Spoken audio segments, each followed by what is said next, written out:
Good afternoon, everyone. Thank you for joining us for our conservation conversation this afternoon. It is about a minute and a half after 12:30, so I think we should get started. This webinar is being recorded, so it will be able to be viewed at a future date for anybody who wants to come back and watch it or has questions, or for anybody who you think might want to watch it after you've watched it. So my name is Megan Desrosiers, and I am the CEO of 100 Miles. And I'm here with my colleague Alice Kais. And if you're not familiar with 100 Miles, our mission is to protect Georgia's coast through advocacy, education, and community engagement. One of the ways that we work to protect the coast is to travel to the legislature every year. The legislature meets for 40 days at the beginning of the year, usually starting the second week of January. And they consider bills every year that could either help or harm our coast. And over those 40 days, Alice and I and some of our other colleagues travel up and down, back and forth to Atlanta because we feel that those bills need to be paid attention to, and the constituents of people who are represented by the legislators all across the state need to know about what bills they're considering that could impact our coast. So before we get into the issues that we're going to be talking about today, I'm going to turn it over to my friend Alice to give you a quick primer on the legislative process in Georgia. Thanks, Megan. Hi, everybody. Thank you so much for joining us today. It is a pleasure to be able to talk to you about the legislative session, just give you a recap of 2026. But as Megan said, we just wanted to give you a quick primer on this amazing process. Your critical vote goes towards electing people to represent you in Atlanta at the Georgia General Assembly. As y'all know, you have one senator. Megan, you can go to the next slide. You have one senator and one House member, but the districts don't align. Roughly, there are 56 senators and 180 members of the House of Representatives. So the process of introducing a bill and kind of following a bill through both chambers is pretty complicated. But Megan, you can go to the next slide. So your senator has a great idea. He or she wants to introduce some legislation, so that person will work with their staff and legislative counsel, put the idea into some draft language. The bill is given a number and it's introduced to the chamber where the legislator serves, either the Senate or the House of Representatives. And then it's assigned to a committee. So the committee is where committee members are appointed to these various committees because of their area of expertise. They look into the bill and what it intends to do. They make a lot of changes. They have public hearings. There's opportunities to go and speak whether you're in favor or against the bill during these committee members. And that's where a lot of the work happens, is kind of in between this orange and the blue dots here in the various chambers. So a lot of work goes into finalizing and fine-tuning a bill in the committees. Sometimes, though, these bills do not get fine-tuned and they just sit in committee to die. And that's a really sad time sometimes when we're really supportive of a bill that I will talk about in just a little bit. So again, most of the work happens in between those two dots. The bills that 100 Miles follows usually have a coastal aspect or a conservation aspect. And so we work a lot with the Senate and the House Natural Resources Committees. So we get to know those legislators pretty well through that process.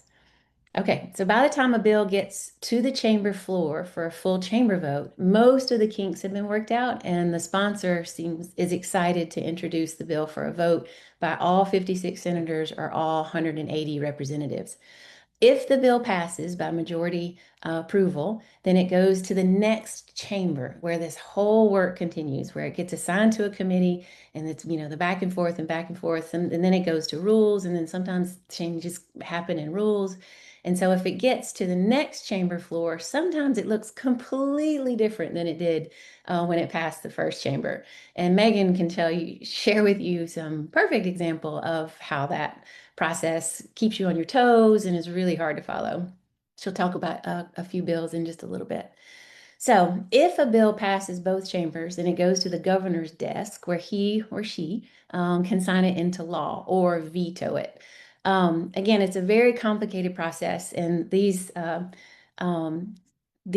images were created by Science for Georgia and the ACLU, and they're just snippets of information that can help you dive a little bit deeper. But if you're interested in diving deeper, our colleague Eric Swanson offers an excellent legislative literacy program on how to engage if you want more details. So I recommend that you look into that. But one important thing before we get into the details of 2026 that you need to know is that our legislature works on a 2-year cycle. So a bill that's introduced in year one of that 2-year cycle, and if it doesn't pass in year one, then it's still considered alive in year two, and it has the same number, and so we can continue to work on it or against it for that second year. 2026 was the second year of a 2-year cycle. So we were able to work on some bills that 100 Miles has been following for quite some time. So now we just want to kind of give you a recap of 2026 and some of the bills that we spent a lot of time focused on for this legislative session. So Megan, you can stop sharing now if you'd like. So, as y'all know, the Okefenokee Swamp has been a high priority for 100 Miles since we found out that Twin Pines Minerals was proposing a titanium mine along Trail Ridge next to the Okefenokee Refuge. So, a bill was introduced in 2023 by Representative Darlene Taylor that would have prohibited the Environmental Protection Division from issuing permits for mining along Trail Ridge next to the Okefenokee Swamp. It was an excellent bill, and it was introduced in 2023. So again, it was alive in 2024, introduced again in 2025, so it was alive in 2026. So we entered 2026 with the hopes that the Okefenokee Protection Act would possibly pass. Because over the years that it had been introduced, it had overwhelming support from our legislators. And that's thanks to all the letters that you guys sent to your elected officials. It had over 50% of the members of the House of Representatives supportive of the bill. But it failed to pass out of committee. Year after year after year. It just got stuck in the House Natural Resources Committee and would not move through. So to us, that just tells us that there's not a lot of support from the General Assembly leadership, either the governor or other leaders within the General Assembly. So they just didn't put their, our leadership just didn't have it as a high priority for a legislative protection for the Okefenokee. So as you all know, in light of that, we shifted gears along with our partners in the conservation community and focused on a different tactic to protect the Okefenokee Swamp. And in June of 2025, 100 Miles was very proud to join the Conservation Fund to announce a historic land conservation deal that purchased the Twin Pines property from that mining company to permanently protect that habitat for recreation and public use. So thank you so much for all the attention that you brought to that issue. Were it not for the attention that the public brought to it, that historic land conservation deal would have never happened. So we entered the 2026 legislative session with that victory in mind, and all the legislators really felt that there was no longer a looming threat of mining, and so there really wasn't an appetite for passing legislation to prohibit mining along Trail Ridge. So the Okefenokee Protection Act failed to pass yet again. We do hope to come back to some legislation for the Okefenokee in the future, but 2026 was not the year, thanks to that historic land conservation deal. So the Okefenokee is an example of a real forward-facing bill that the 100 Miles and our conservation partners were able to support. But we spent a lot of time fighting bad bills as well. And Megan is going to tell you about a bill or a series of bills that was introduced this year. Actually, I think it was introduced in 2025, but was still alive in 2026. So Megan, I'll turn it over to you to talk about that. Sure. Thank you. As Alice said, we have 2-year sessions, and during the first year of this past legislative session, which would have been in 2025, a new bill was introduced. It was House Bill 812. And the primary function of the bill was to make changes to the Erosion and Sedimentation Act related to the amount of time developers would have to wait for a land disturbance permit. A land disturbance permit is the type of permit you need before you can start to develop land for any type of project, whether it be residential or commercial or landfill or whatever. Um, so the anytime a bill like the Erosion and Sedimentation Act or the Coastal Marshlands Protection Act or the Shore Protection Act, anytime they're part of the legislative session, we kind of poke our heads up and start paying attention and wondering what is going to be needed. And so in terms of House Bill 812, what it said was that if a land disturbance permit is denied for any reason, after it is denied, the developer can resubmit the permit to the permitting authority, and then the permitting authority would only have 2 weeks to make a decision about whether or not they were going to approve the permit and how they would respond. And if they didn't respond within those 2 weeks, then the permit would be automatically granted. And so we were worried about that, but then there was another section of the bill that applied those same timeframes to all permits related to the development of real property. So this would include planning and zoning and stormwater utilities, fire code, and building code, which obviously, again, concerned us because it's one thing to be just moving land on a project that's already been approved, but it's a completely different matter when you're thinking about expediting the zoning process or expediting an important building code process for large projects that really require a lot of attention from local governments. So that bill, even though it was introduced in 2025, it didn't move. But the committee to which the bill was assigned held a hearing for that bill, HB 812, in November of 2025. And importantly, that is outside of the 40-day legislative session, so it caught a lot of people by surprise. So after that hearing and at the start of the session, the bill was on a fast track because the home builders were really pushing it. And they this is a common tactic that's often used. In addition to HB 812 in the House, they introduced a companion bill. They had a senator introduce a companion bill in the Senate, which is Senate Bill 447. And I'll just say as an aside, it's really hard to keep track of these numbers because they change, every 2-year session. Senate Bill 447 next year is going to be something different. So they get muddled after working so many years in the Senate and the House. So they introduced Senate Bill 447 in the Senate just in case the House bill didn't move. And like I said, the major problem that we had with these bills is that applying the shot clock to all permits related to land development, we felt would put an unreasonable burden on communities and planning departments to review permit applications for really important projects.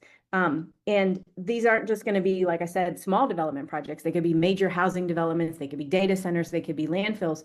And these types of large projects really require a significant amount of time and resources to review their impacts. And the community needs to be aware of what is happening with these development proposals. So putting an expedited timeframe on them really, it does a favor to the developers, but it doesn't do a favor to the community or the utility planning or even the people who are regulating how many tax dollars we go into support infrastructure to support these types of developments. So once these two bills were being considered by the House and Senate, we started communicating with our friends at the legislature and our members in our advocacy network. 100 Miles has more than 36,000 people in an advocacy network to try and stop the bill or to get it amended. And that was in both the House and the Senate. And we began to push hard against both bills. And we really worked very hard with our friends at the Southern Environmental Law Center, Chattahoochee Riverkeeper, and the Georgia Municipal Association. Because we're here on the coast, it's hard for us to get to the Capitol every time we need to get there. And so having friends and allies in Atlanta who can spend more time there in the lobby because they live there, it's really helpful. So with their help, and because of the number of communications that all of our collective advocacy networks members sent, we were able to thankfully stop House Bill 812 from passing the House before crossover day. So as Alice said, each bill has to cross over to the other chamber before the crossover day.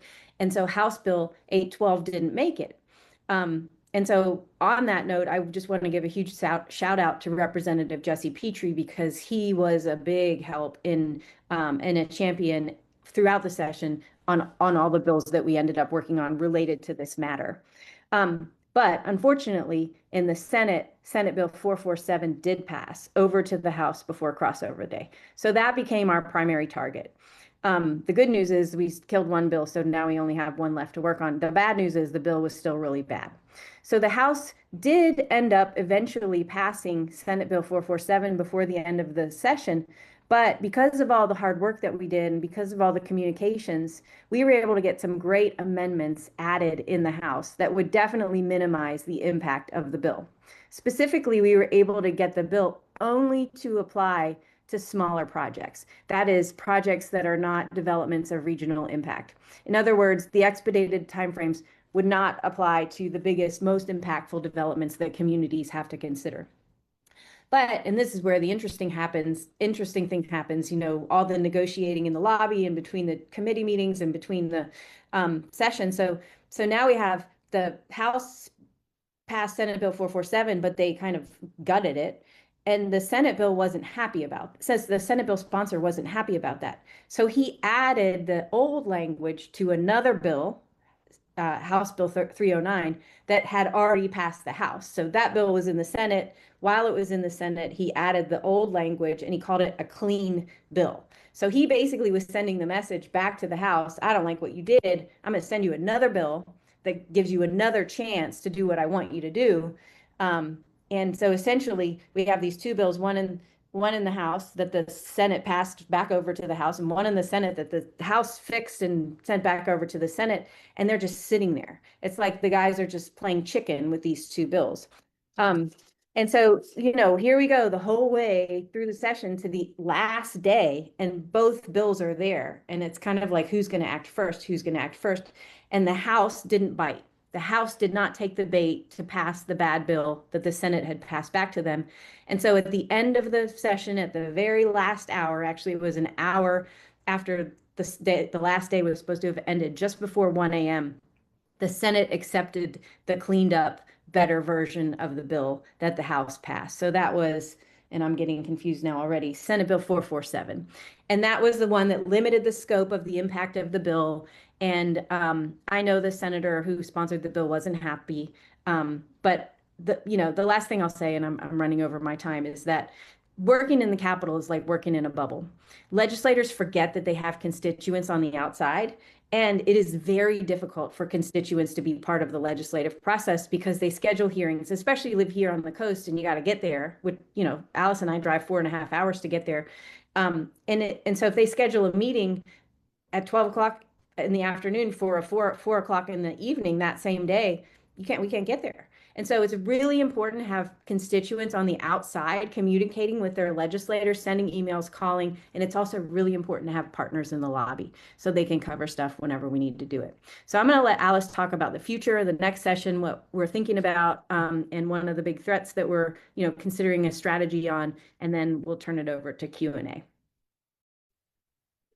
Thanks, Megan. Yeah, we renamed that 812, 447, 309 the Hydra bill because it just had all these heads that kept popping up.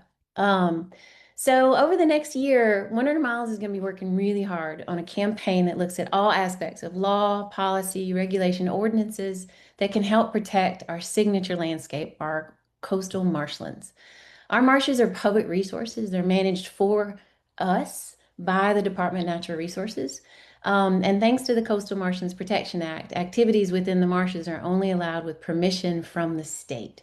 But even with those protections in place, our marshes continue to be threatened.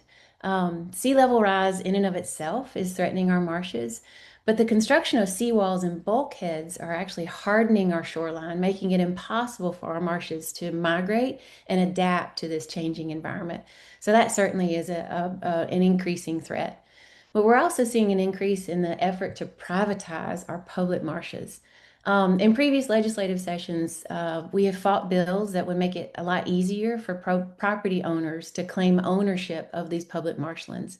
And those bills didn't come up this session, which we're thankful for. But we're also seeing that the construction of docks not only fragment our marshes, but it also leads to a loss of access to these public marshlands and historic waterways. So again, it's another allowance for privatizing these public marshes, especially around private recreational docks. In fact, right now, the Department of Natural Resources is drafting new rules that can make it a lot easier for individuals to construct very long private recreational docks. Just yesterday, the Department of Natural Resources Board was meeting, and they announced that they're going to have a coastal discussion on an extra day to talk about docks and some other coastal issues. So that's going to be in Atlanta on May the 18th, where the Coastal Resources Division will discuss draft rules, maybe present draft rules. We haven't seen the agenda yet, but our fear is that it's going to lead to a further fragmentation of our signature marshes, even more than they have been in the past, and foster this trend of privatization of these public marshlands. So over the next year, 100 Miles will be engaging with leaders at the local and state level to promote ways of protecting our salt marshes. And we want to hear from you. We want to hear from, you about what value our marshes bring to you. And our leaders need to hear from you as well, because our elected officials have the authority to recognize the threats facing our signature landscape and to address them proactively. But again, they have to hear from you and know how much the marshes mean to all Georgians. So please stay tuned for more details about the DNR board meeting that's going to be on May the 18th. As we get more information, we'll share that with you. But also stay tuned for more information about the 2027 legislative session. We're very excited about it. We know it's going to be a big year, and we can't wait to work alongside you to protect our Georgia coast. So with that, I think, Megan, did you have anything else you wanted to add? I wanted to know if we have any questions. Does anybody have any questions about any of the information we presented? Alice, I have a question for you. So tell me, I know you were talking about the dock rules, and a lot of people on our coast have docks or are thinking about getting docks. Can you tell us, can you tell everybody, 100 Miles position on docks in general, and what types of docks we might support, or what types of docks we find extremely problematic? Yeah, no, that's a great question. And we hosted a webinar that is available online about this trend in interest in building long docks. And so if anybody's interested, we can make a link to that. But 100 Miles is very supportive of the Coastal Resources Division adopting new rules and regulations related to private recreational docks. We think that the standards that have been in place for a while need to be codified, and we're supportive of Coastal Resources Division moving forward with that process. Our position, though, is that private recreational docks should not exceed the allowed length and size of commercial docks and marina docks, just because a property owner or an upland owner owns property and wants to build a dock that's longer than 1,000 feet does not mean that they should be allowed to impact the marshes in that way. A lot of the ideal upland property that is best for docks has already been built out. And so we're seeing a lot more interest in people who have the means to invest a lot, up to, $1 million and possibly into a big fancy dock that would exceed the allowed length of 1,000 foot for a commercial dock. So we are hopeful that the Coastal Resources Division will not include a variance process that would allow for these private recreational docks to exceed the length of commercial docks. We are very supportive of community docks. Community docks offer access to the public to access our waterways, and it's a consolidated one-stop shop for people to gather together at a on a community dock and access our waterways. I find my bliss paddling in the marshes, and so I hope we have more community docks, more public docks, boat ramps, that type of thing. But again, we should not allow these private recreational docks to exceed the length of commercial docks. Thank you. So as Alice said, we have a lot of more information to come out about how to protect the salt marsh in the upcoming months. This is a major campaign of of 100 miles. And so if you registered for this webinar on Zoom, you will receive a email from us that includes some resources, some of the ones that Alice mentioned with the training for the legislative session, and a fact sheet about the salt marsh, and then potentially even a link to that webinar that we did about long docks. If you did not register for the webinar and are joining us through Facebook Live, again, welcome. We're so happy to have you. And in the chat, one of our colleagues has posted a link to our website where you can get also these resources. So it's 100miles.org /salt marsh. So again, I mean, I want to thank you for being here. I want to thank you for your support of our work. I want to thank you for participating in the legislative session with us. Again, we have so much work to do, and we are excited to have you as partners and as supporters of everything that we are trying to accomplish. So I want to wish you a great afternoon. Thank you for joining us for this brief half-hour lunch presentation, and please feel free to reach out to us anytime.